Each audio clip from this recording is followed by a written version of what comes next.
My name is Clarissa, and I'm 44 years old.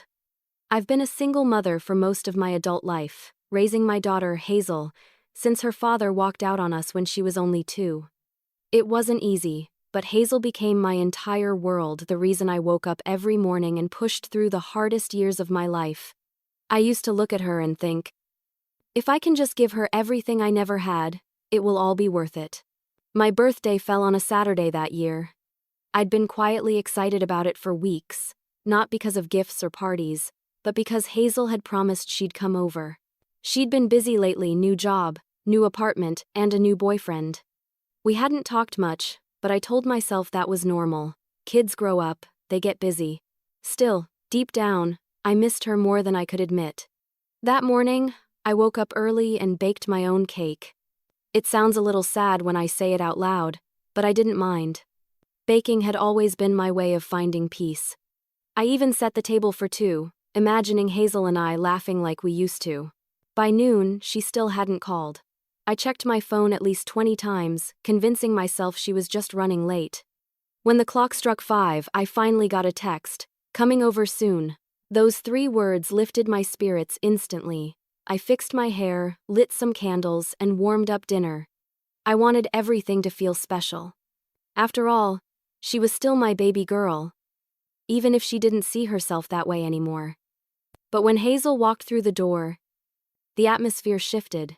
She didn't smile or hug me like she used to. She just said, "Hey," and dropped her purse on the counter. Her tone was distant, almost rehearsed. Something inside me told me this wasn't just a casual visit. I tried to lighten the mood, telling her how nice it was to see her. I offered her food, joked about how I might have made too much cake, but she barely responded. Instead, she looked around the house as if she was visiting a stranger's place. That hurt more than I expected. Finally, I asked, "Is something wrong, sweetheart?" She sighed, crossed her arms, and said, "Mom, we need to talk." Those words alone made my stomach tighten.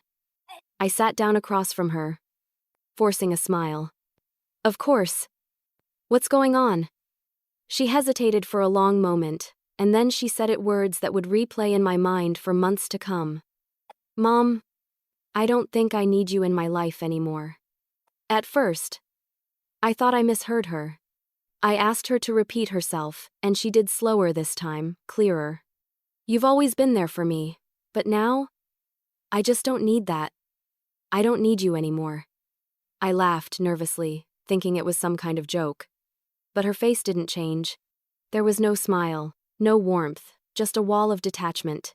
I tried to ask her what she meant, but she just kept talking, saying how she was an adult now, how I was too involved, how I made her feel like a child. She said she wanted to live her own life without feeling guilty or obligated to me. Every word felt like a knife twisting deeper. I wanted to argue, to remind her of the nights I stayed awake holding her when she had nightmares, or the mornings I worked 2 jobs so she could go to college. But none of that seemed to matter anymore. Instead, I sat there quietly, holding back tears. When I finally spoke, my voice cracked. "Hazel, you'll always need your mother, whether you realize it or not." She rolled her eyes, as if I was being dramatic. "No, Mom, that's the point. I'm fine.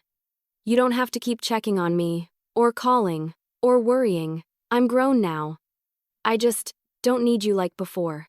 There was no anger in her voice, just coldness, the kind that comes from someone who's already emotionally gone. Dinner went untouched, the candles burned out. The silence between us was deafening. When she stood up to leave, I wanted to stop her, to beg her to stay, but my pride wouldn't let me. I forced a smile and said, "If that's what you want, Hazel, I understand." She nodded, picked up her purse, and walked toward the door without looking back. The sound of it closing behind her was louder than any slam could have been. I sat there for a long time, staring at the half-eaten cake on the table, wondering how something that started with so much love could end in such silence.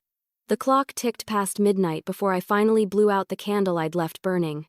My birthday wish that year wasn't for happiness, it was for strength. Strength to let her go, even if it meant losing the only person I'd ever lived for. I told myself she'd come around eventually, that this was just a phase, that she'd realize how much she needed me. But deep down, something told me that the bond we once shared had cracked in a way that might never heal. Still, I tried to sleep, convincing myself tomorrow would be better. But her answer that night changed everything between us forever. Her voice was calm but cold. It felt like she had rehearsed it. I sat there frozen, staring at the empty chair across from me. Hazel's words echoed in my mind like a cruel recording I couldn't turn off. "I don't need you anymore."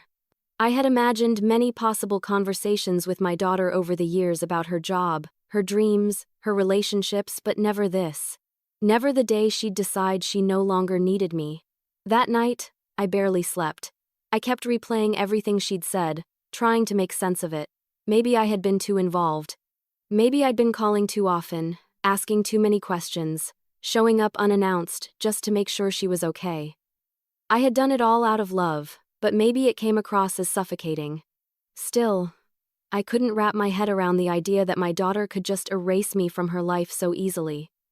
The next morning, I decided to reach out. I texted her a simple message: "I love you.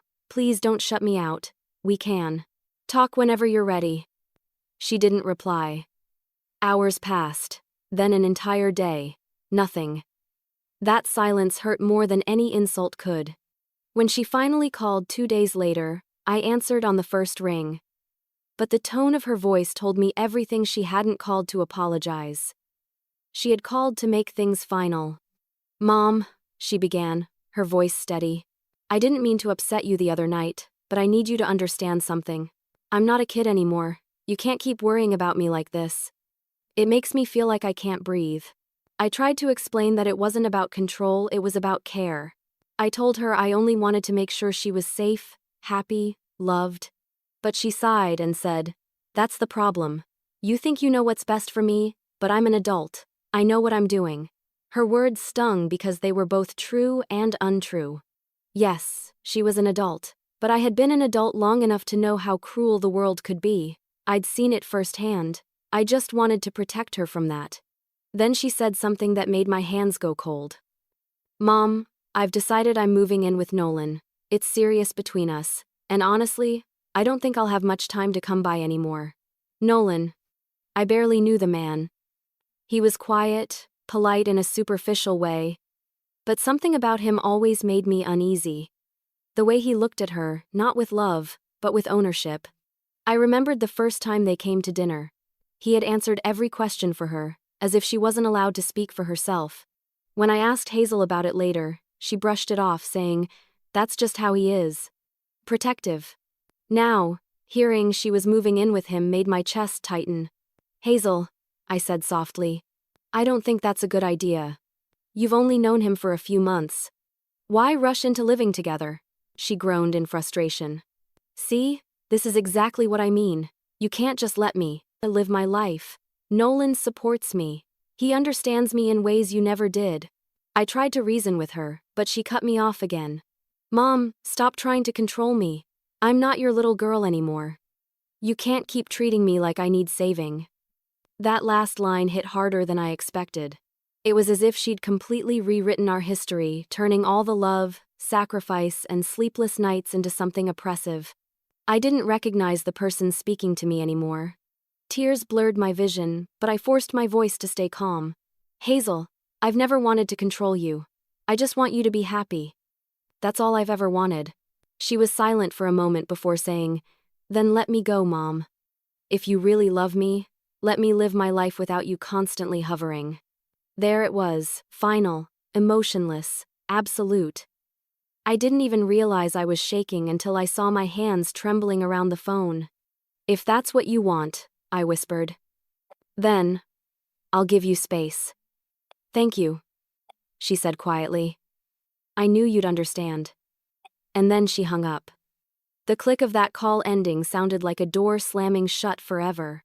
I sat there staring at the wall, trying to breathe, trying to tell myself I'd done the right thing by respecting her wishes. But deep down, something inside me broke. I walked into her old room and sat on her bed. The posters she'd loved in high school were still up. The stuffed animal I'd given her when she was 10 still sat on the pillow. Everything in that room was frozen in time, a reminder of a little girl who used to run into my arms after school, who used to say I was her best friend. I pressed one of her old sweaters to my chest and cried until I couldn't breathe. It felt like grief, the kind you feel when you lose someone, even though they're still alive. For the first time, I wondered if maybe she truly didn't need me anymore. Maybe my role as a mother was over, and I was just too stubborn to accept it. The next few days were a blur. I went to work, came home, and stared at my phone, waiting for a message that never came. I told myself not to call her, not to make it worse. I had to respect her boundaries, even if it killed me inside. On the fourth night, I finally deleted our last text conversation, something I never thought I'd do. I told myself it was time to move on, to focus on myself for once. But every time I tried, I felt like I was betraying her. Like letting go meant admitting I'd failed as a mother. I didn't know it then, but the distance she wanted so badly was about to teach her the hardest lesson of her life. Because while I was sitting at home trying to heal, her perfect new life was already beginning to unravel. But what happened the next morning would turn her world upside down. The house felt like a graveyard, empty, cold, and echoing with memories. The first morning without Hazel felt unbearable. I woke up out of habit, expecting to hear her door creak open, her footsteps down the hallway. The sound of her making coffee the way she liked, too much sugar, barely any milk. But instead, all I heard was silence, the kind that seeps into your bones and makes you question if you even exist. Her room was empty, the bed was neatly made, as if she'd never slept in it. The few things she'd left behind, an old photo frame, a chipped mug, a half-broken bracelet, felt like ghosts of the life we once had. I sat on her bed, holding that bracelet between my fingers, remembering when I'd bought it for her birthday years ago. She used to say it made her feel close to me. Now, it was just another forgotten piece of the past. I told myself I needed to give her space. That's what she'd asked for, and I had promised. So I didn't call. I didn't text. I tried to go about my day as if nothing had changed, but everything had. When I went grocery shopping, I still found myself buying her favorite cereal. At dinner, I still set out 2 plates before realizing she wasn't coming. It's strange how the smallest habits hurt the most once they're gone. Days turned into weeks. Hazel didn't reach out. I checked her social media, something I had told myself I wouldn't do, but there she was, smiling, laughing, taking pictures with Nolan in their new apartment. I zoomed in on her face, trying to see if she looked truly happy or if it was all just for show. I couldn't tell. I wanted to believe she was okay, that she'd found her footing and was living the life she wanted.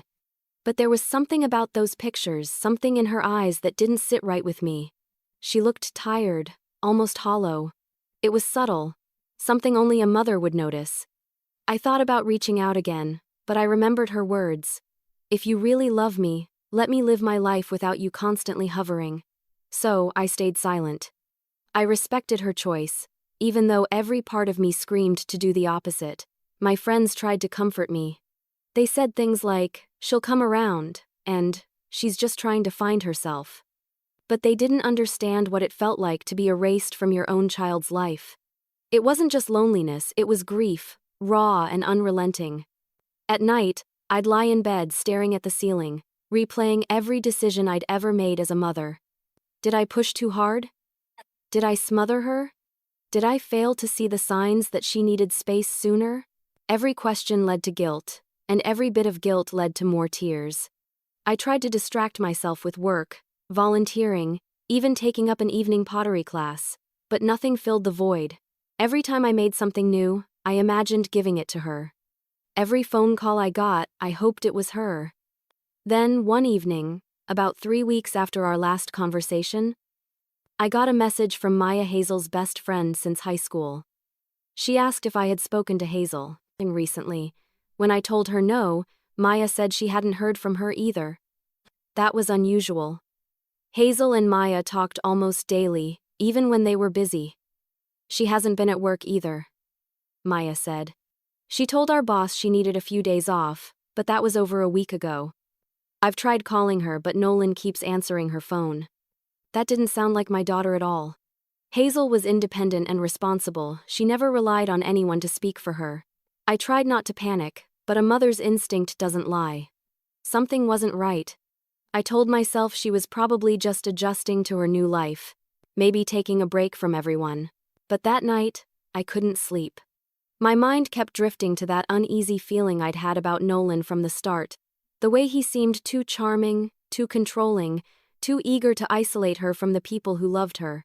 I checked her social media again. No new posts in over 10 days, no new pictures, no updates, just silence. I left a message under one of her photos. Something simple. Miss you, sweetheart. Call me when you can. She didn't reply. The next morning, I decided to go for a walk to clear my head. It was early, just after sunrise, and the streets were quiet.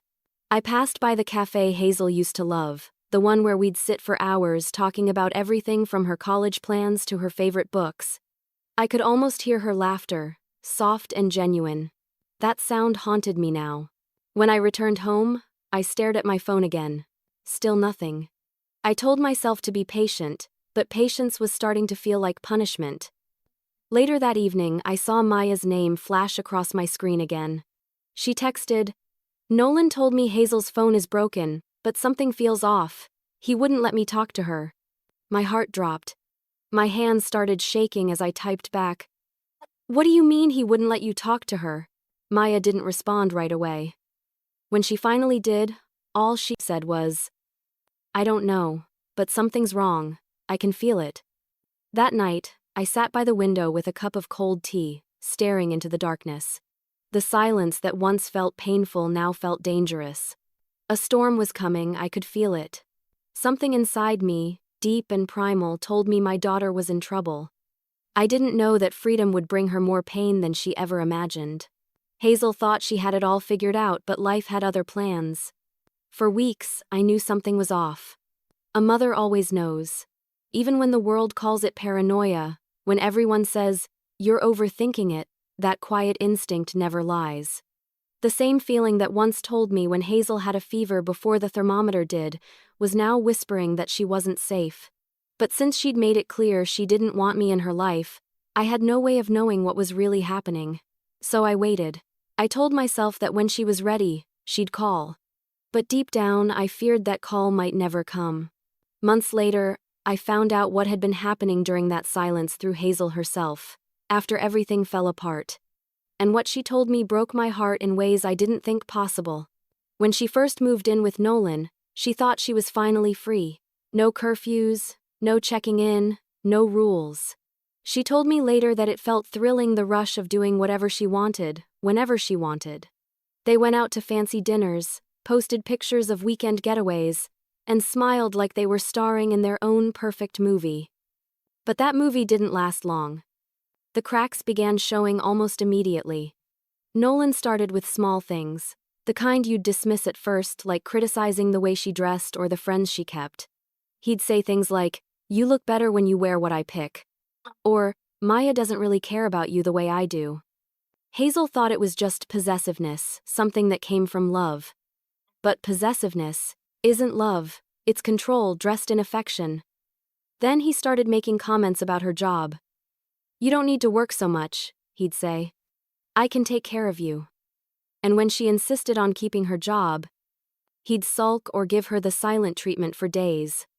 She began walking on eggshells, terrified of saying or doing something that might upset him. By the time she realized what was happening, it was too late. He'd already convinced her to give up her car, said it was too expensive and that they could share his. Then he insisted she transfer her savings into a joint account for their future. It sounded reasonable, even romantic, but it was the start of her losing everything. She told me later that the first real fight happened over something trivial. She had gone out to lunch with a coworker, and Nolan exploded. He accused her of cheating, of lying, of embarrassing him. When she tried to calm him down, he threw a plate against the wall. The sound of it shattering terrified her. She wanted to leave right then, but he cried afterward, begged for forgiveness, promised it would never happen again, and she believed him. That's how these things always start. Apologies, promises, and then another explosion. The cycle repeats until the victim no longer recognizes herself. As weeks turned into months, he isolated her from everyone. Her friends stopped hearing from her. Even her coworkers noticed she'd grown quieter, withdrawn. He started controlling what she wore, who she texted, and when she could leave the house. He even convinced her to block my number, saying I was poisoning her mind. When Hazel told me all this later, I couldn't stop shaking. My worst fears had come true, and I hadn't been there to protect her. She said, "Mom, I wanted to call you so many times, but he always found a way to make me feel guilty, like you were the enemy. That sentence will haunt me for the rest of my life." She said that one night she'd been scrolling through old photos of us, her graduation, birthdays, little family moments, and she started to cry. When Nolan caught her, he snapped. He said, "Why are you still hung up on her? She's the reason you're weak." Then he grabbed her phone and smashed it on the floor. After that, things only got worse. He began controlling her every move. He'd show up at her work to check on her, but really he was monitoring her. He'd tell her what to eat, what to wear, and how to speak. And when she didn't obey, he'd yell sometimes until dawn. Hazel told me that at first, she convinced herself it was stress, that he wasn't always like this, that she could help him change. But abusers don't change because you love them, they change because they want power, and they thrive on fear. Then came the night that finally broke her. He accused her of talking to Maya again and locked her phone in a drawer. He told her that if she left, she'd regret it. That night, Hazel said she cried quietly into her pillow, too afraid to move, too ashamed to ask for help. She said she kept thinking about me, about how she'd pushed me away, told me I wasn't needed. She told me she whispered, "Mom, I'm sorry," into the darkness, hoping somehow I'd hear it. When she told me that later, I broke down completely. I had no idea that while I was home trying to respect her space, my daughter was living through a nightmare she couldn't escape. I remember sitting in her old room after she told me all this, running my fingers over that silver bracelet again, thinking of the girl who used to wear it so proudly, the one who trusted me with everything. If only she had trusted me then. If only I had pushed harder, called one more time, shown up uninvited just once. Maybe things would have been different. And soon, she found herself trapped in a nightmare she couldn't escape. My phone buzzed at 2 a.m. Hazel's name on the screen after weeks of silence. At first, I thought I was dreaming. I had been lying awake for hours, staring at the ceiling, thinking about her, when that familiar ringtone filled the room. My heart leapt into my throat. I grabbed the phone so fast my hands shook. It was her. My Hazel. I answered immediately. "Hazel? Sweetheart? Is everything okay?" There was a pause, a long, shaky silence on the other end. Then, finally, I heard it. Her breathing, uneven, quiet, terrified. "Mom." Her voice was barely a whisper. Can I come home?" Those 5 words hit me like a wave. Every emotion I had buried for weeks came flooding back at once: relief, guilt, fear, love. I sat up in bed, clutching the phone tighter. "Of course you can, baby. What happened? Are you okay?" Her voice cracked. "No. I'm not. Please don't hang up. I don't know what to do." In the background I heard shouting. A man's voice, Nolan's. He was yelling something I couldn't make out, but it was loud enough to make my blood run cold. I whispered, "Hazel? Where are you right now?" "I'm in the bathroom," she said quickly. "He's drunk again. He took my phone earlier, but I grabbed it when he fell asleep. I just needed to call you. I'm sorry, Mom. I'm so sorry." Her voice broke completely at that point. I could hear the fear in every word. I wanted to reach through the phone and hold her, but all I could do was try to stay calm. "Hazel, listen to me. You need to leave right now. Do you hear me? Get out of that apartment and come straight here." "I can't," she whispered. "He locked the door. He said if I ever leave again, he'll be." Her voice cut off with a muffled sob. I jumped out of bed, already pulling on my coat, my heart pounding so hard it hurt. "Hazel, I'm coming to get you. Just tell me where you are." "No," she said suddenly. "Please don't come here. If he sees you, he'll lose it. You don't know what he's like when he's angry." I froze in the middle of the room, my keys clutched in my hand. "Then I'm calling the police." Please, Mom, no, please don't. He said if I ever get the police involved, he'll ruin me. He'll tell everyone I'm crazy. Please, just stay on the phone with me. Please. Every word tore me apart. My daughter was terrified, trapped, begging me not to do the one thing that could save her. I didn't know what to do. I was terrified of making things worse. So I stayed on the line. I told her to keep talking, to stay calm. She kept whispering, trying to explain what had been happening, how Nolan had been drinking more, how he'd started locking her inside the apartment when he went out, how he kept her phone hidden so she couldn't call anyone. He says it's for my safety, she said softly. He says the world is full of people who want to hurt me. But it's him, Mom. It's him who's hurting me. I could hear the pain in her voice. And I knew this wasn't just fear, it was exhaustion. The kind of exhaustion that comes from living in constant dread. I kept her talking for as long as I could. I told her how much I loved her, how none of this was her fault, how she didn't deserve any of it. She cried quietly on the other end. I could hear her trying to muffle her sobs so he wouldn't wake up. Mom, she whispered after a while. I should have listened to you. You were right about him. I thought I knew everything, but I didn't. I thought I didn't need you, and now you're the only person I have left. Those words broke me completely. Tears blurred my vision, and I pressed the phone against my heart, wishing I could just hold her, take her pain away. It's okay, Hazel, I told her. We'll fix this. I promise you, we'll get you out of there. But before I could say anything else, I heard a sound on the other end, a door creaking open. Hazel gasped. Oh no, she whispered. He's awake. My heart stopped. Hazel, hang up, lock the door, hide. There was shouting again. Louder this time. Nolan's voice, angry and slurred. Then the sound of the phone hitting the floor, followed by chaos, crashing, yelling. A scream that froze my blood. And then silence. Hazel! I yelled into the phone. Hazel, answer me! Nothing. The line went dead. I tried calling her back again and again, but it went straight to voicemail. I sat there in the middle of the room, shaking uncontrollably, my mind racing.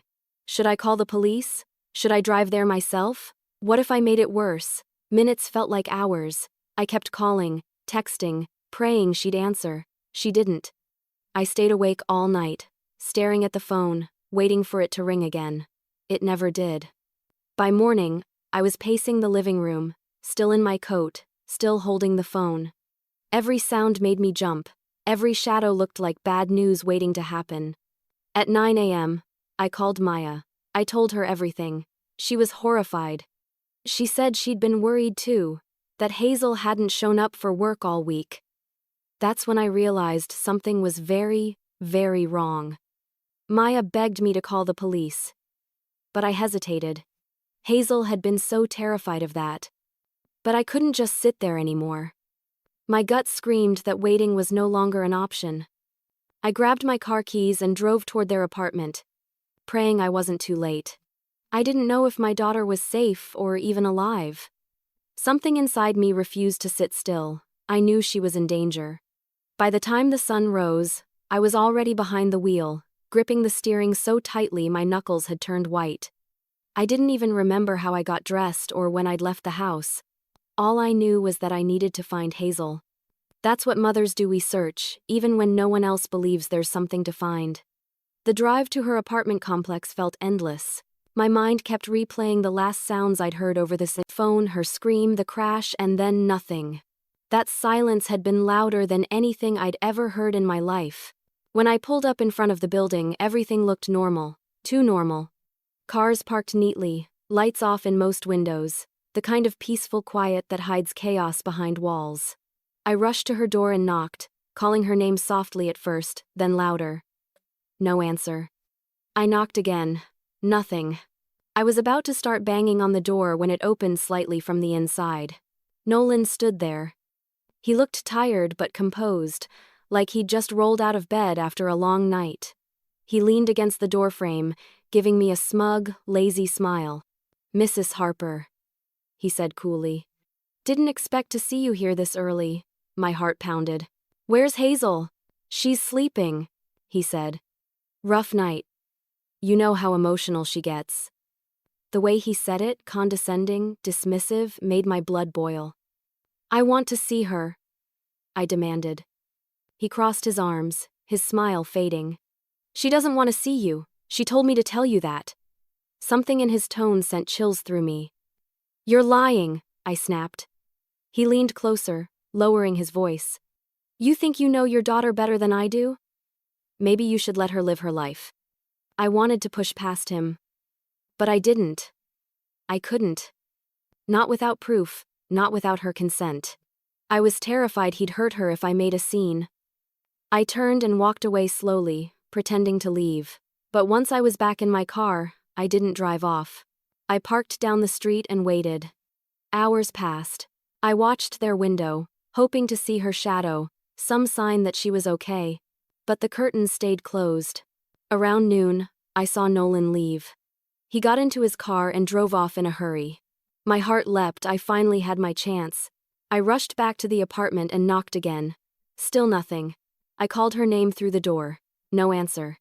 I hesitated, then pressed my ear against it. Silence. I couldn't take it anymore. I called her best friend, Maya. "Maya, it's me. I'm at Hazel's place. Nolan just left. I think something's wrong." "I'm on my way," she said without hesitation.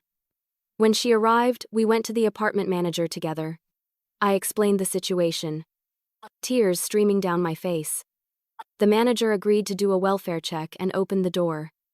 The moment we stepped inside, I knew something was terribly wrong. The air was thick with tension, heavy and stale.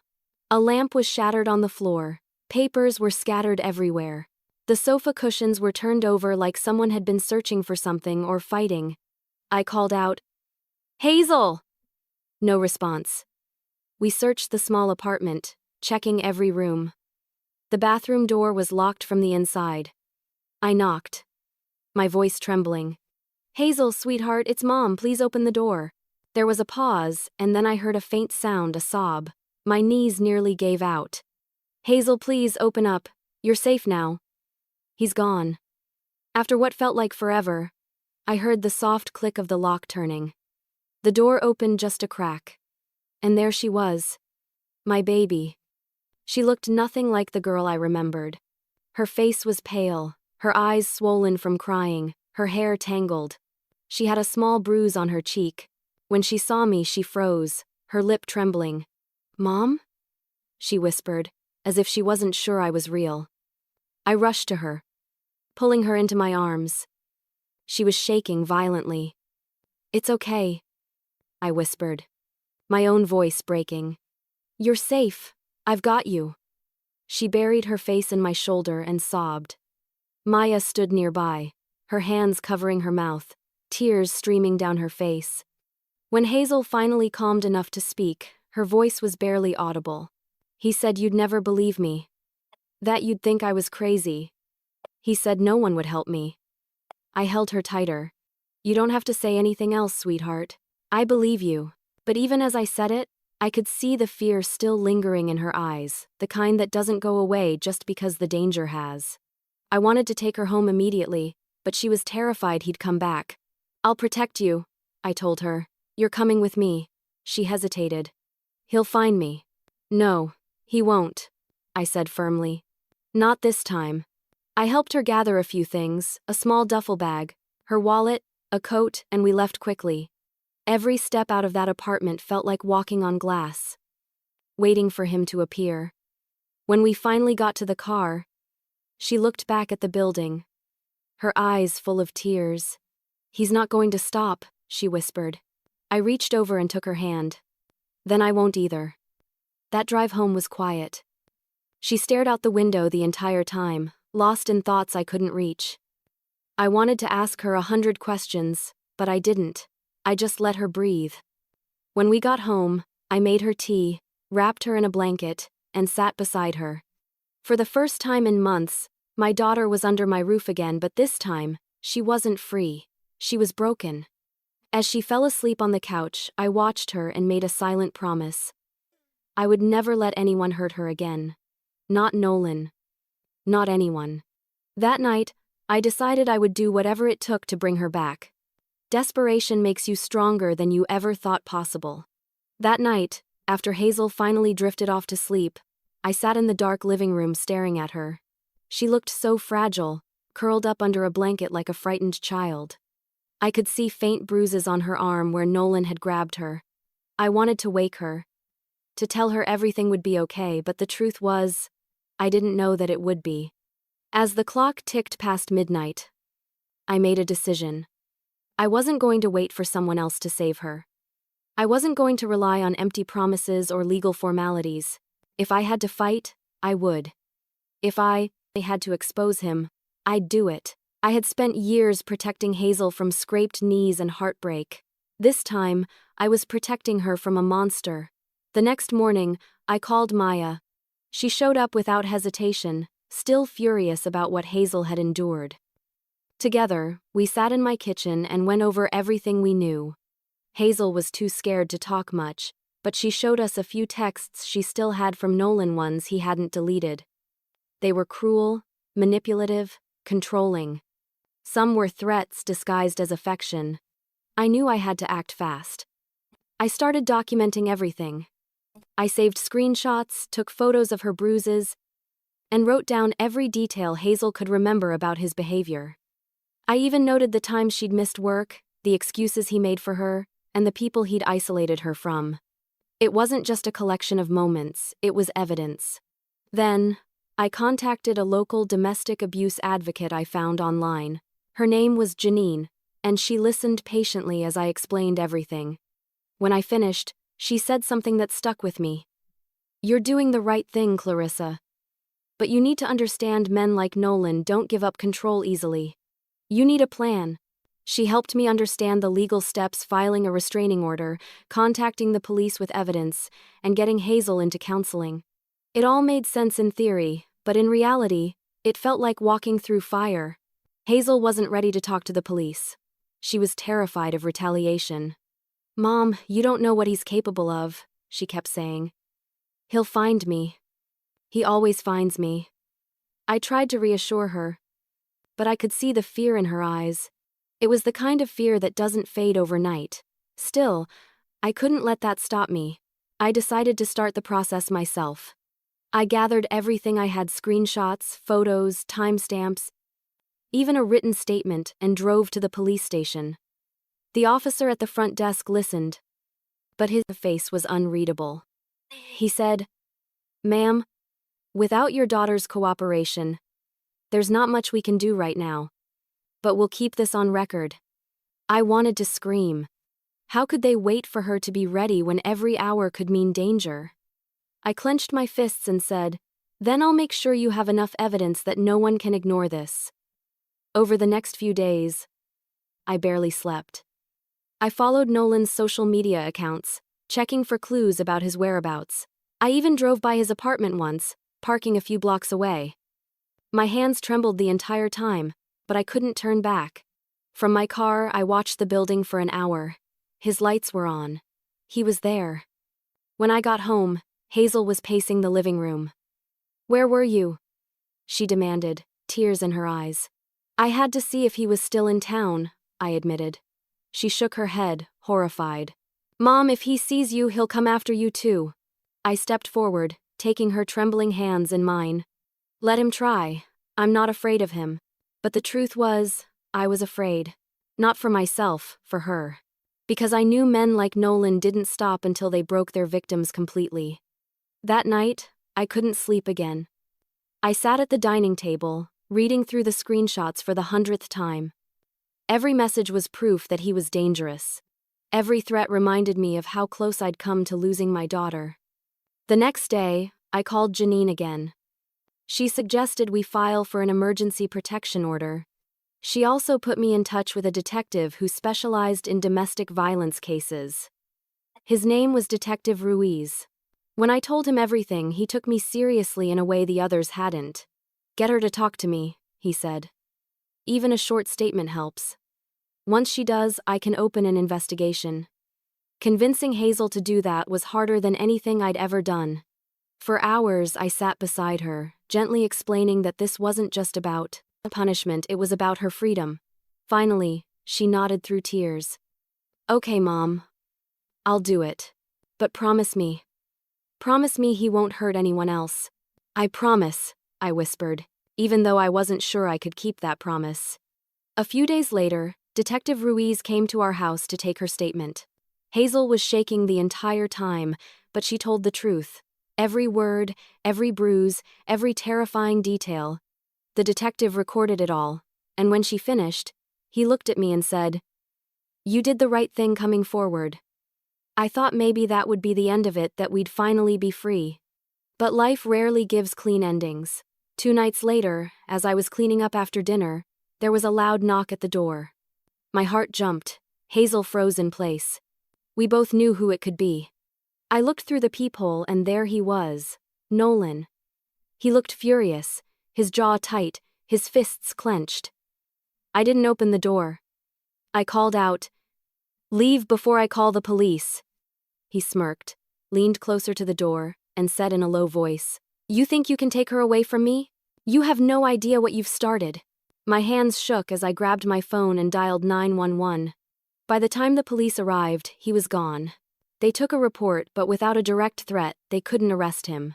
Hazel sat on the floor after they left, sobbing into her hands. "He won't stop," she whispered. "He'll never stop." I wrapped my arms around her and said, "Then we'll stop him first." What I found when I arrived nearly stopped my heart.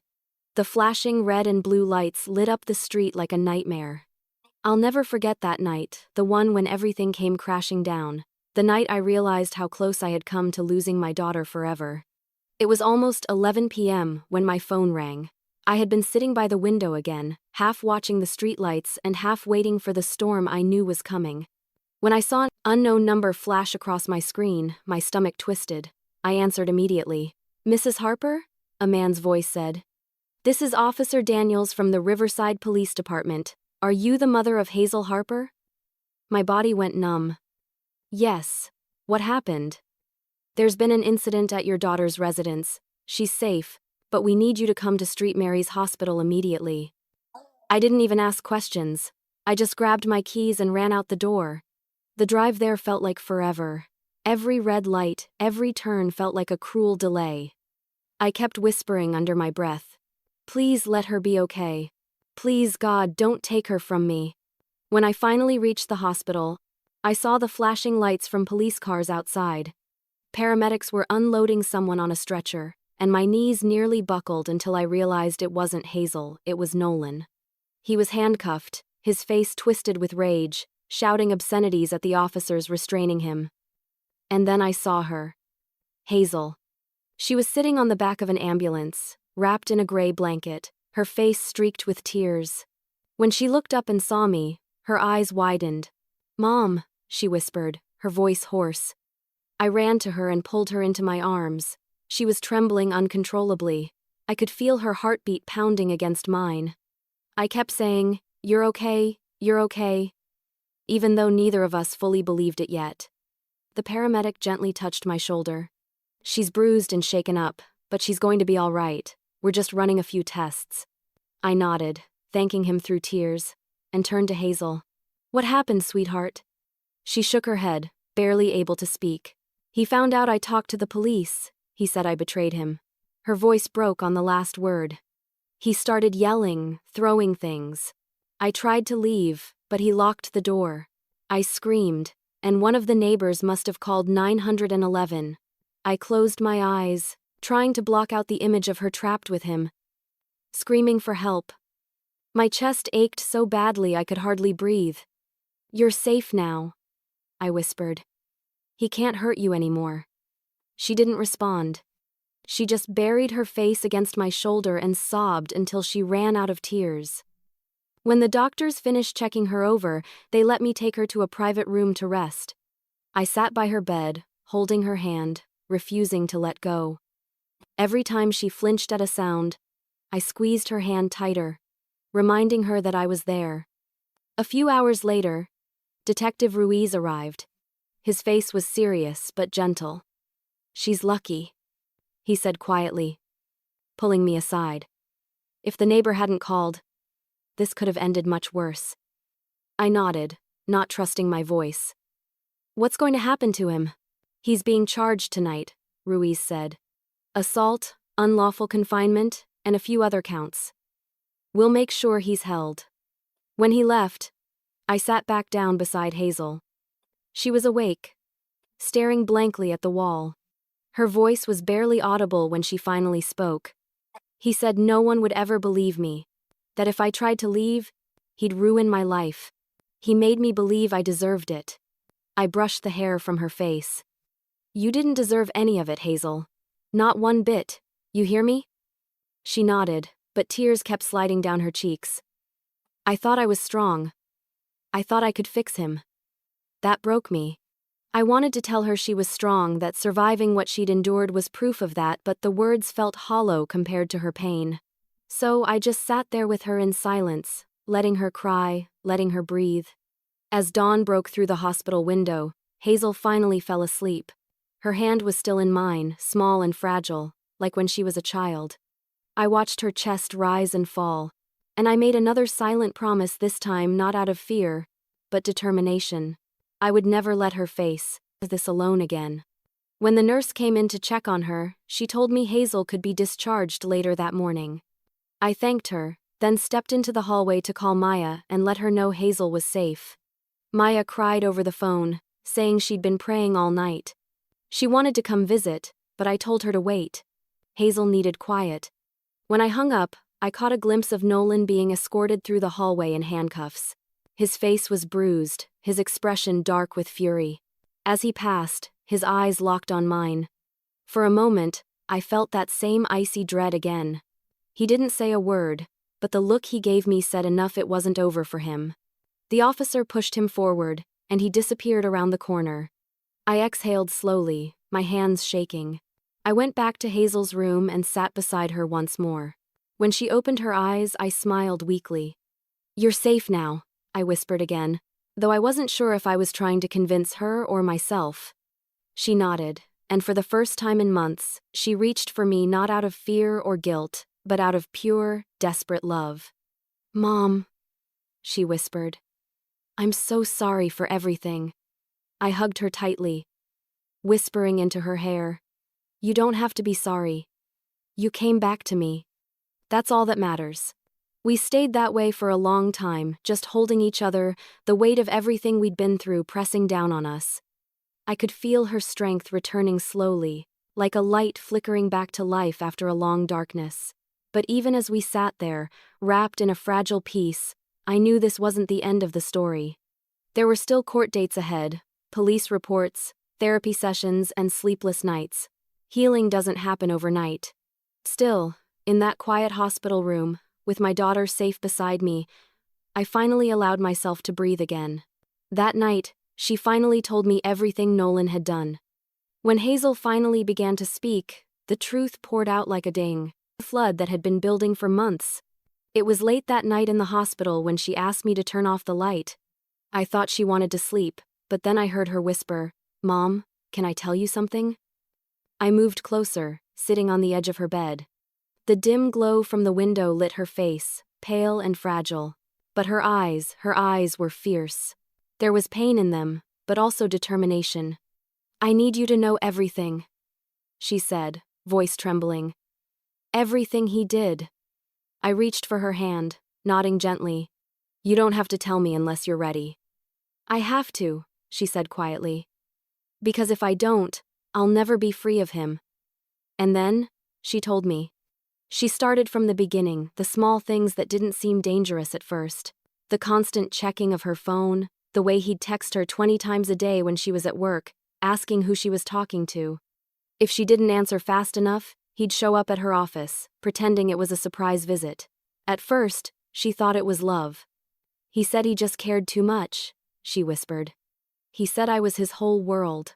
But soon, that love became control. He'd get angry if she went out with friends, so she stopped going.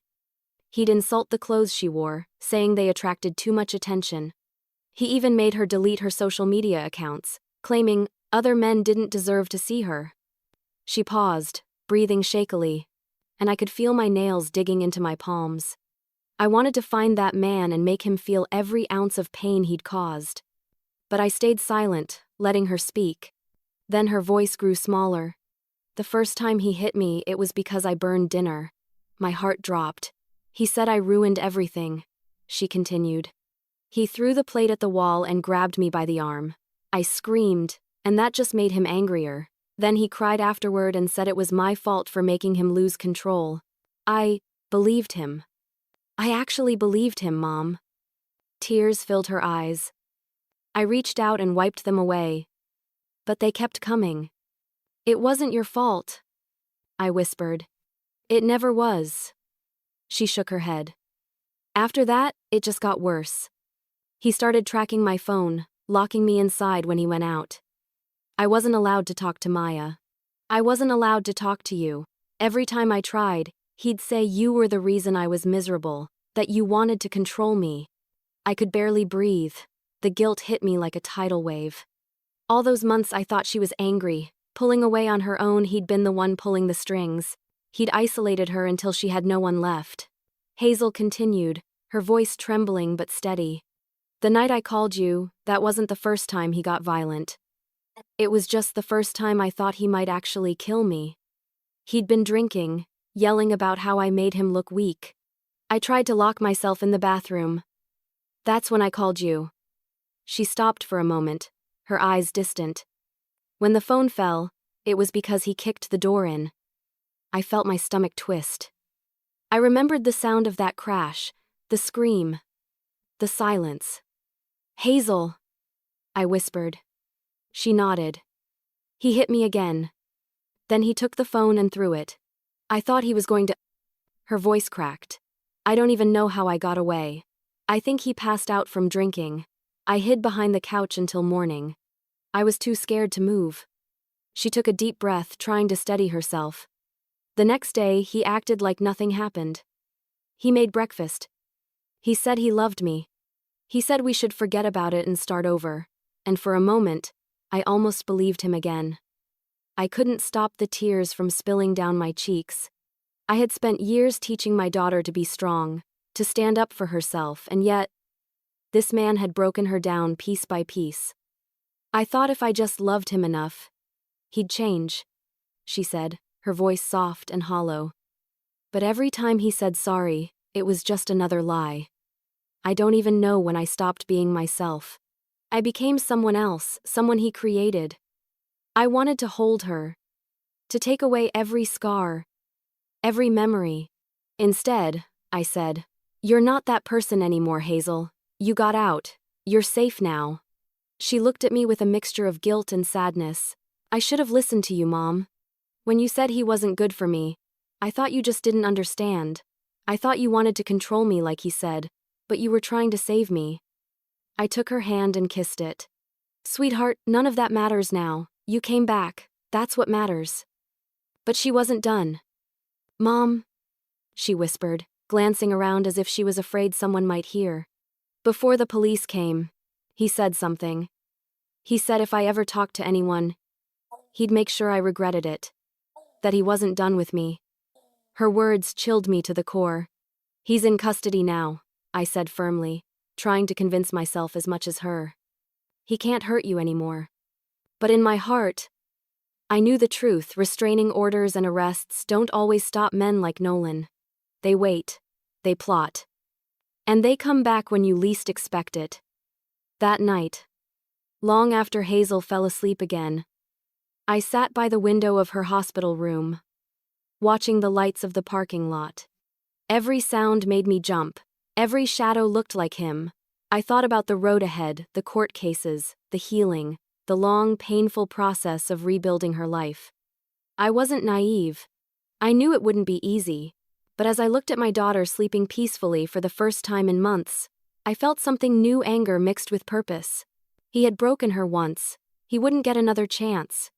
I thought the worst was over, but the next few days proved me wrong.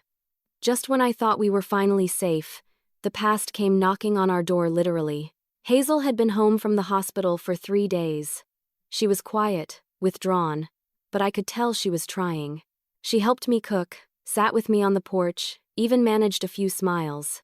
It was like she was relearning how to exist in peace. Every laugh, every gentle conversation between us felt like fragile glass, beautiful, but breakable. I tried not to hover, though every instinct in me screamed to protect her.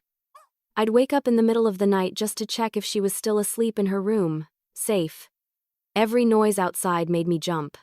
I told myself it was just trauma, that we both needed time to adjust. But something deep inside me, something I couldn't name, kept whispering that it wasn't over. That whisper turned into reality 4 nights later. It was late, maybe close to midnight. Hazel had gone to bed early. I was sitting in the living room, reading a book I wasn't really reading, when I heard a sound outside, faint, deliberate, like footsteps on gravel. My heart instantly started pounding. I froze, listening. A moment later, there it was again. I walked quietly to the window and peeked through the blinds. At first, I didn't see anything. The porch light flickered, and the street was empty. I was just about to turn away when I caught movement in the corner of my eye, a shadow near the driveway.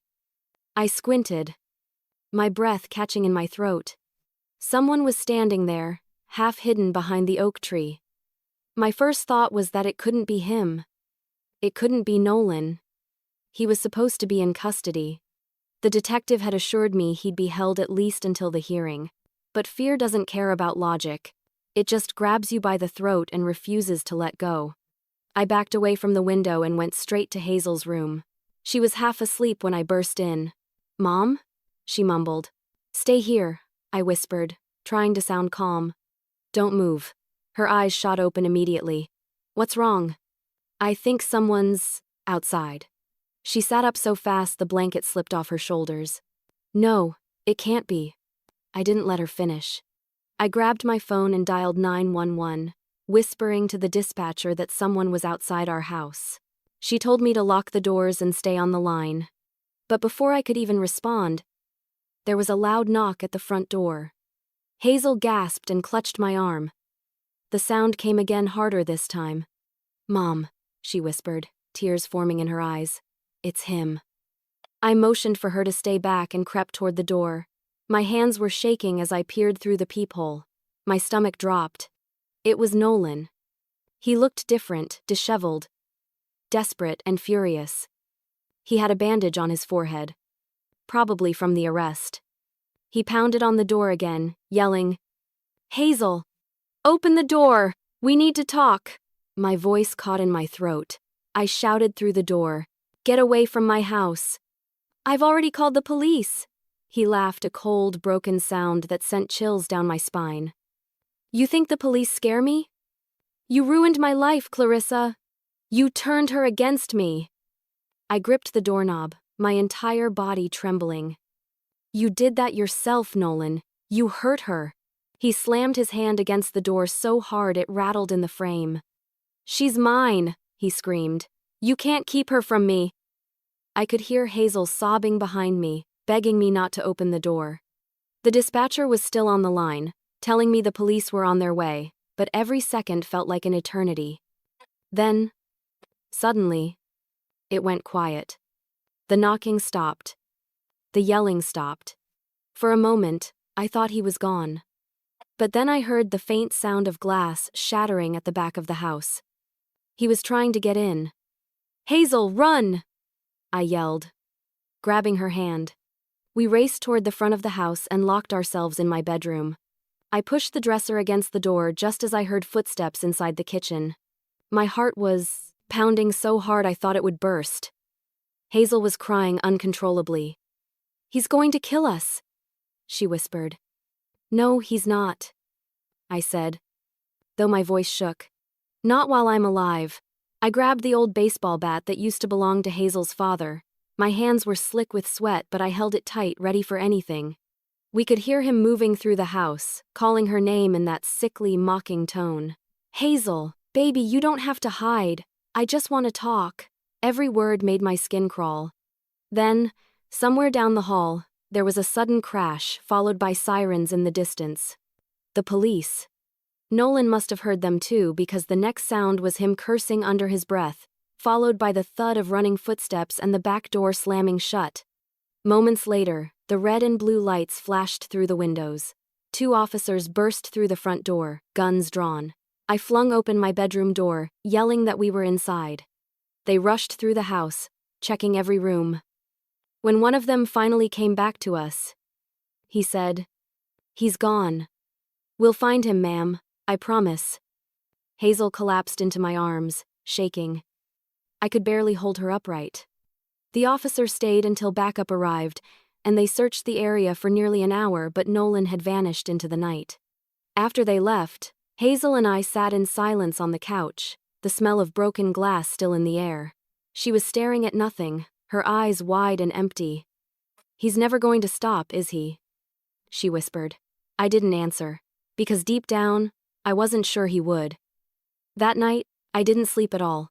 I sat by the window with the baseball bat in my lap, watching the street. Waiting. Every time I thought of how close he'd come to hurting her again, my fear turned into something else pure, burning rage. He wanted to destroy her life. But now, he had given me something far more dangerous than fear. He had given me a reason to fight back. And that night, I decided that I wouldn't just protect my daughter. I would make sure Nolan never hurt anyone again. I decided I wouldn't wait for him to make the next move. I'd make one for him instead. I remember sitting at the kitchen table that morning with Detective Ruiz and Janine from the shelter, a mug of untouched coffee growing cold at my elbow. The adrenaline of the last attack had shifted into something else inside me: purpose. I wasn't going to live the rest of my life jittery and afraid. I would go on the offensive, but I'd do it the right way, with planning, witnesses, and the law behind me. Detective Ruiz looked at my list of incidents, the photos, the timestamps, and then at me. "You did everything right by documenting," he said. "This kind of control, this pattern of escalation, gives us grounds to act. But we need him to make another illegal move on record. We can't rely on luck." That's when the idea settled in my chest. A controlled bait. With police backup, where Nolan would be the one to escalate.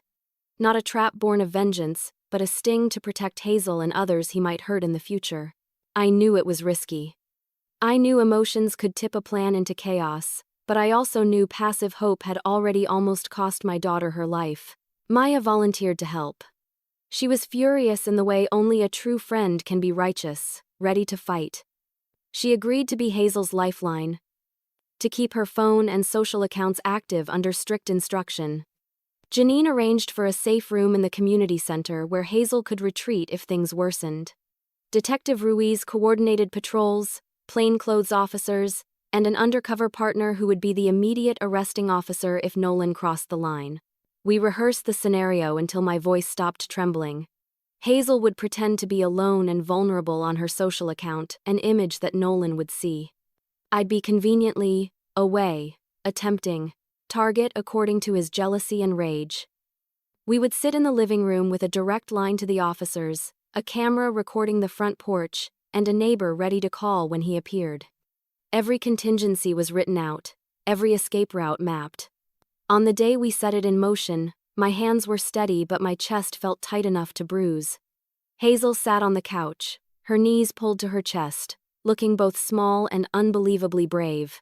Maya stayed in the car within eyesight. Detective Ruiz and 2 officers were parked down the street.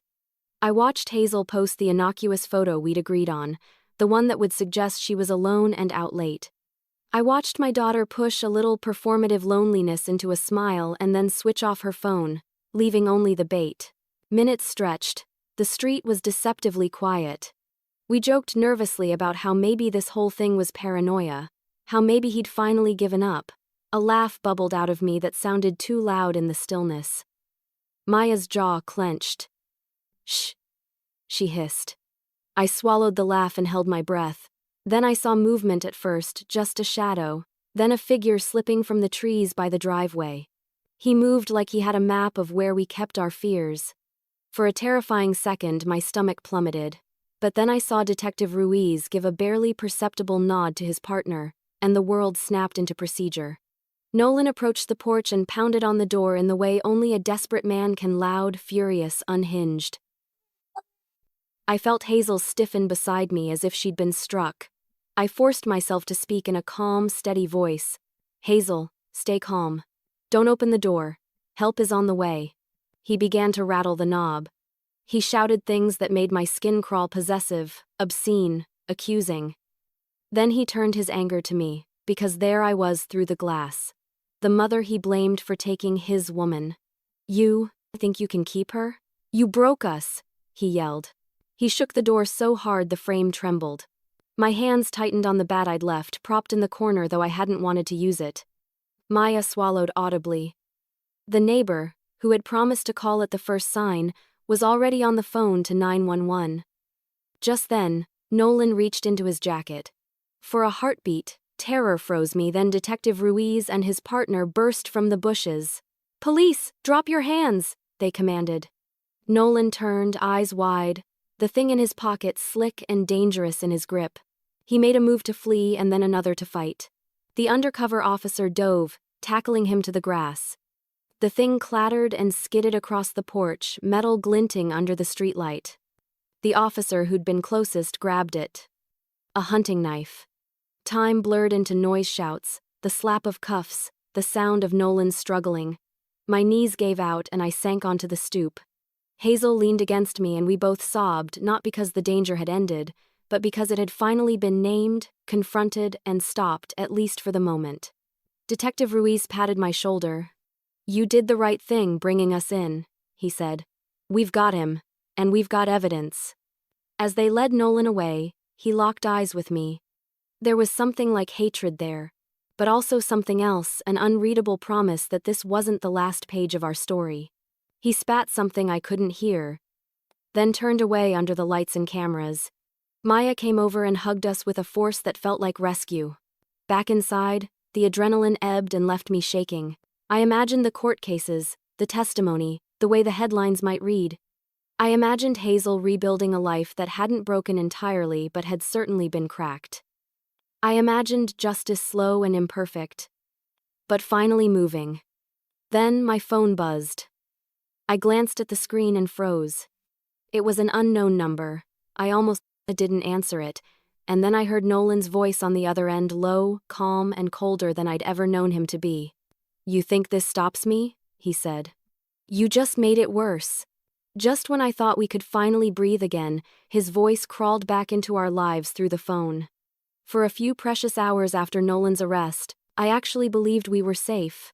The police had him. There was video evidence, witness statements, and enough proof to keep him locked away. Hazel slept in her own bed for the first time in months without waking up screaming. I remember sitting by her door, listening to her breathing softly, and feeling something I hadn't felt in a long time, hope. But peace is fragile. And fear, I've learned, has a way of finding cracks in even the strongest armor. That evening, my phone rang. It was an unknown number. I almost didn't answer. I thought it might be the detective, or a social worker calling about Hazel's follow-up appointments. But when I picked up, the voice on the other end sent ice straight through my veins. "Hello, Clarissa." It was Nolan. For a moment I couldn't speak. My throat went dry, my hands started trembling so badly that the phone nearly slipped. How did you get this number?" I finally stammered. He laughed, low and bitter. "You forget how resourceful I am. You think a few handcuffs can stop me?" My pulse raced. "You're supposed to be in custody," I said, forcing my voice to stay calm. "Oh, I was," he said casually. "But it turns out evidence takes time, and bail isn't that hard to arrange when you know the right people." I felt sick. "If you come near my daughter again." He cut me off, his tone suddenly sharp. "Your daughter?" "My fiancée, you mean. Don't act like you can erase what we had. You poisoned her against me. You did this."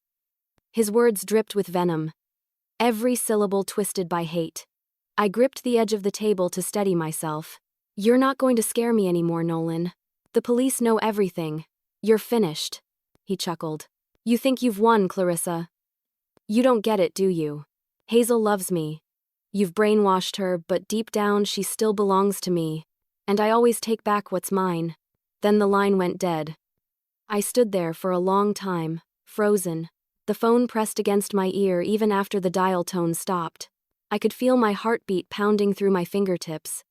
When I finally lowered the phone, my reflection in the kitchen window looked like a stranger's, pale, hollow-eyed, trembling. I called Detective Ruiz immediately. When he picked up, I blurted, "He called me. Nolan called me. He's out." The detective swore under his breath. "That's impossible. He shouldn't have been granted bail this fast." "Well, he was," I snapped, my voice breaking. "He said he's coming for her. You promised she'd be safe." He tried to calm me down, saying they'd send a patrol car to watch the house and increase protection. But his tone told me everything. He was just as stunned as I was. When I told Hazel, she went pale as a ghost. She sat on the couch, hugging her knees, shaking her head in disbelief. "No, he can't be out. They said he wouldn't get bail." "I know, sweetheart," I said softly, kneeling in front of her. "But listen to me, we're not helpless. The police are watching the house. You're safe here." But she wasn't listening. She was staring at the door as if expecting him to walk through it any second.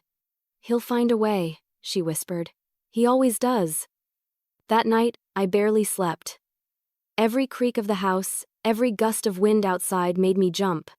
I sat in the armchair by the window with the bat still leaning beside me, the same one I'd used the night he broke in.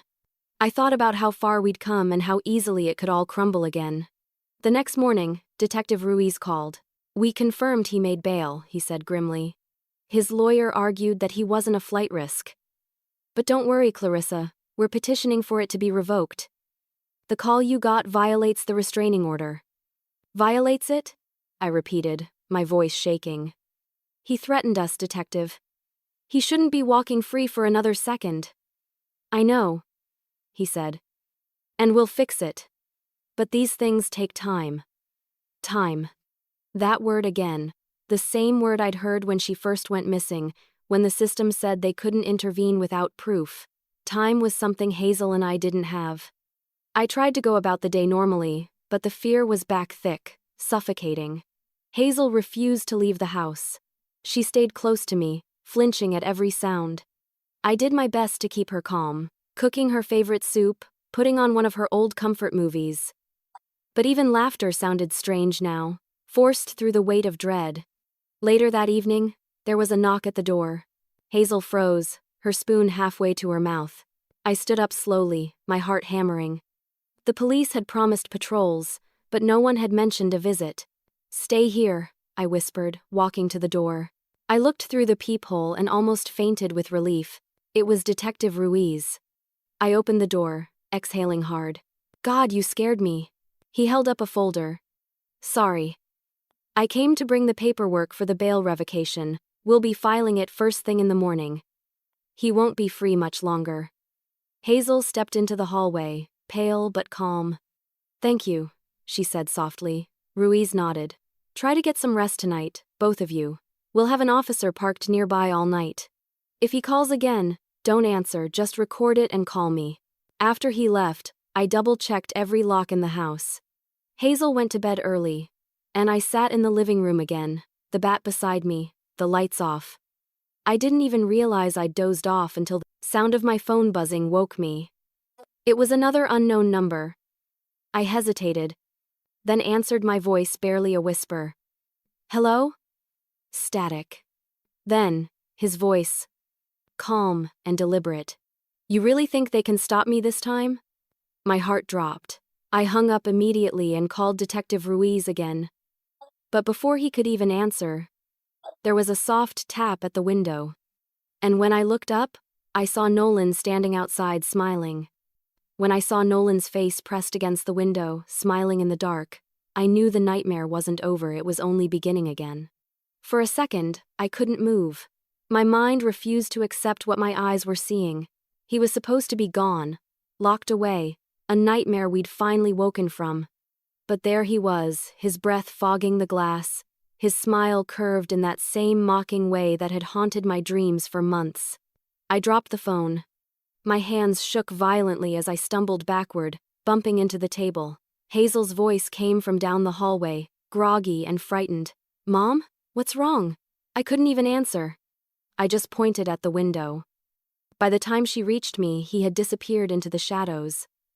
But the way she froze told me she'd seen him too. "Mom," she whispered, tears forming in her eyes. "What do we do?" "Call the police," I managed to say, my voice trembling. I grabbed my phone off the floor and hit redial. My fingers were slippery with sweat. "Detective Ruiz, it's Clarissa," I said the moment he picked up. "He's here. He's outside my house right now." Ruiz didn't waste time. "Stay inside. Officers are on their way. Lock every door, every window. Don't try to confront him." I hung up and did exactly that, moving through the house like a storm. Hazel followed me, both of us shaking as we checked locks, pulled curtains, shut blinds. My heart was racing so fast it hurt. Then came the sound, faint, but unmistakable. The back door handle turning, Hazel let out a small gasp. I grabbed her wrist and pulled her toward the hallway. "Go to my room," I whispered. "Now." She hesitated, frozen with fear. "Mom, what if he gets in? Then he'll have to go through me first," I said, my voice stronger than I felt. We ran to my bedroom and locked the door. I grabbed the baseball bat again. It had become almost an extension of my arm by this point. I pressed my ear against the door. For a moment, everything was silent. Then came the faint creak of the floorboards in the kitchen. He was inside. Hazel covered her mouth to stifle a sob. I could feel her shaking beside me. I whispered, "The police are coming, baby. Just hold on." But the footsteps got closer, slow, deliberate, cruelly calm. He was enjoying this. Then his voice came, muffled through the walls. "Hazel, sweetheart, I just want to talk. Why are you hiding from me?" Every word dripped with mock tenderness, the kind that used to lure her in, but now it only made her cry harder. I tightened my grip on the bat. He moved down the hallway, pausing in front of my bedroom door. I could hear him breathing. Then, softly, he said, "Clarissa, you really thought you could win?" I didn't answer. The doorknob rattled. Once. Twice. Then harder. Hazel flinched each time, whispering, "Please, make him stop." I whispered back, "He's not getting in." Then there was a loud bang, the door shuttered, the wood cracking near the lock. Hazel screamed. I braced myself, positioning the bat. I wasn't going to let him touch her ever again. Before he could try again, sirens wailed in the distance. He froze. For a split second, everything was still. Then, without another word, he ran. We waited, barely breathing, until the sound of footsteps and shouting filled the house. "Police, is anyone inside?"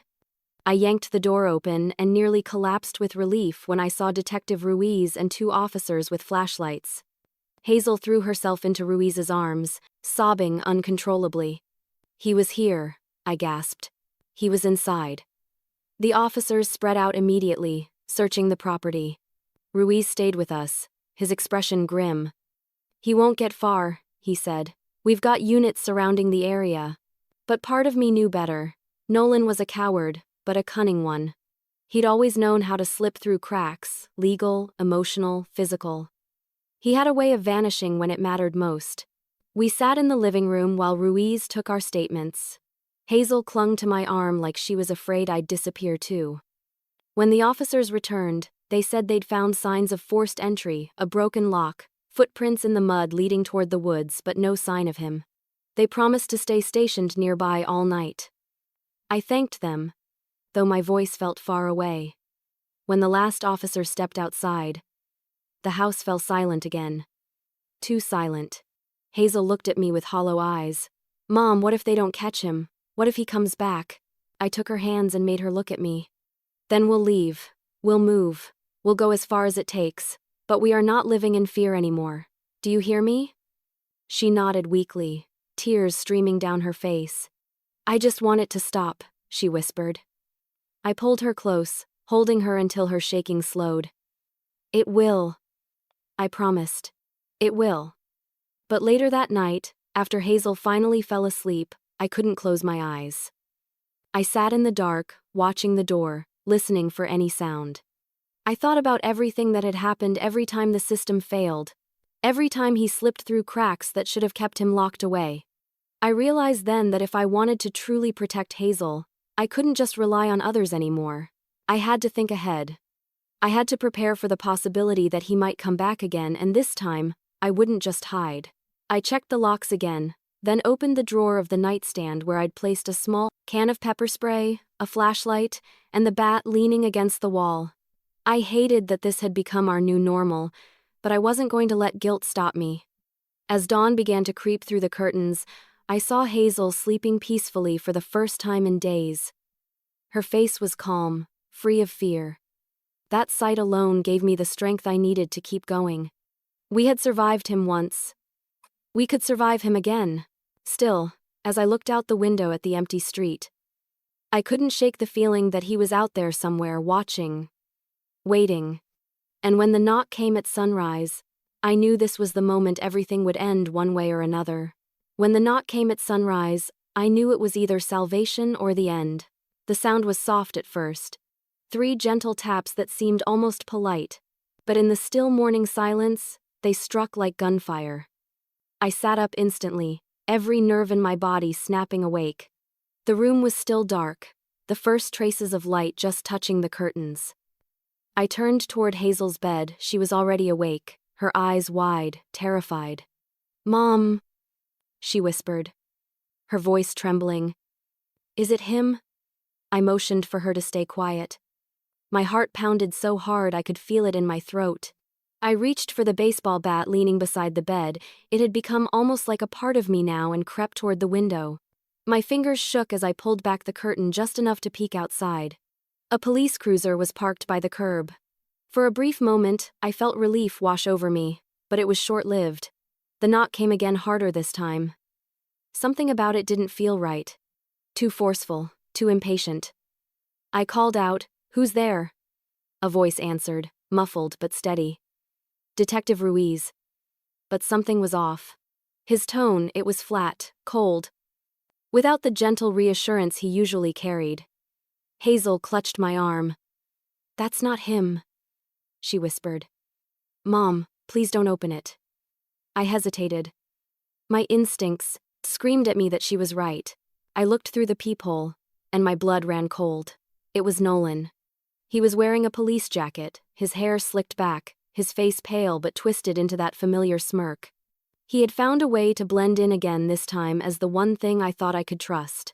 "Clarissa," he said through the door, his voice calm, too calm. "Open up. It's time to end this." I backed away slowly, my mind racing. The real police were stationed nearby, but how close? Could they hear me if I screamed? My phone was on the table across the room, out of reach.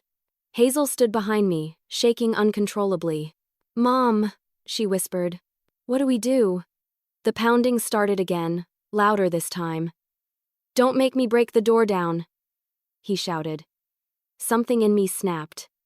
Weeks of fear, sleepless nights, and helplessness hardened into resolve. I wasn't the same terrified woman who had begged him to leave us alone. I was a mother who had nothing left to lose. I whispered to Hazel, "Go into the closet. Lock it. Don't come out, no matter what happens." She started to protest, but I pushed her gently toward the door. "Go, Hazel, now." Her eyes were filled with tears, but she obeyed. The moment I heard the soft click of the closet lock, I turned back toward the front door, gripping the bat so tightly my knuckles turned white. The next sound was the splintering crack of the doorframe giving way. He was in. Nolan stepped inside, wearing that fake police jacket, breathing hard. His eyes darted around the room until they landed on me. "You made me do this," he hissed. "You took everything from me." I lifted the bat slightly, my voice steady despite the terror coursing through me. "You did that yourself, Nolan. You hurt her. You destroyed your own life." He laughed, a low, bitter sound. "You think you can stand there and play hero? You've always been the problem, Clarissa. You turned her against me." He took a step, closer. I didn't move. I could hear my pulse in my ears, the seconds stretching out like eternity. "She doesn't belong to you," I said firmly. "She never did." Something flickered in his eyes, then rage. He lunged. I swung the bat with everything I had. The impact sent a shock up my arms. He stumbled back, cursing, clutching his shoulder. For a second, he looked stunned, then furious. He grabbed the edge of the table, steadying himself, and growled, "You're going to regret that." Before he could move again, the sound of sirens filled the air close, loud, coming fast. Hazel must have managed to text the detective from inside the closet. Nolan's face twisted. "You called them," he spat. I stood my ground, breathing hard. "No," I said. "You did every time you came back." He turned toward the back door, trying to escape, but it was too late. Red and blue lights flashed through the windows, and the sound of boots hit the porch. "Police, drop your weapon." Nolan froze, his chest heaving. For a moment, I thought he might surrender. But instead, he turned, his eyes locked on me with pure hatred, and reached into his jacket. Before I could react, a deafening crack filled the room. Then another. Nolan dropped to the floor. The police rushed in, weapons drawn, shouting commands I couldn't process. My ears rang, my body shaking uncontrollably. It was over. Finally over. Hazel ran from the closet, sobbing as she threw herself into my arms. I held her tight. Both of us crying, trembling, but alive. I could barely breathe. The reality sinking in with every heartbeat. Detective Ruiz was the one who came to us. He looked exhausted but relieved. "He's gone," he said quietly. "He won't hurt either of you ever again." I nodded, unable to speak. Hazel buried her face in my shoulder, whispering, "It's over, Mom. It's finally over." The police stayed for hours that morning, taking statements, photographing the scene. The neighbors gathered outside, whispering. When they finally left, the house felt eerily quiet, like the aftermath of a storm. Hazel and I sat on the porch, watching the sun rise. The sky turned soft shades of gold and pink, the kind of morning that would have once felt beautiful. But now it felt like something more like freedom. She took my hand, her grip firm but gentle. "Mom," she said softly, "I'm sorry I ever said I didn't need you." Tears welled in my eyes. "You don't have to be sorry, sweetheart. You just needed to find your way back. And now you're here." She leaned against me, and for the first time in what felt like forever, I felt her warmth without fear. I looked out at the quiet street, the lights spilling over the rooftops, and realized how fragile peace really is, but also how precious. We had survived something that could have destroyed us. That morning, as the sun rose higher, I whispered to myself, "We're still here. We made it." Hazel looked up at me with tired eyes but a faint smile. "Happy belated birthday, Mom," she said. And for the first time in years, I smiled back, because this time, the gift wasn't candles or cake, it was getting my daughter back. And as the sunlight filled our home, I knew that no matter what came next, he was gone and we were free.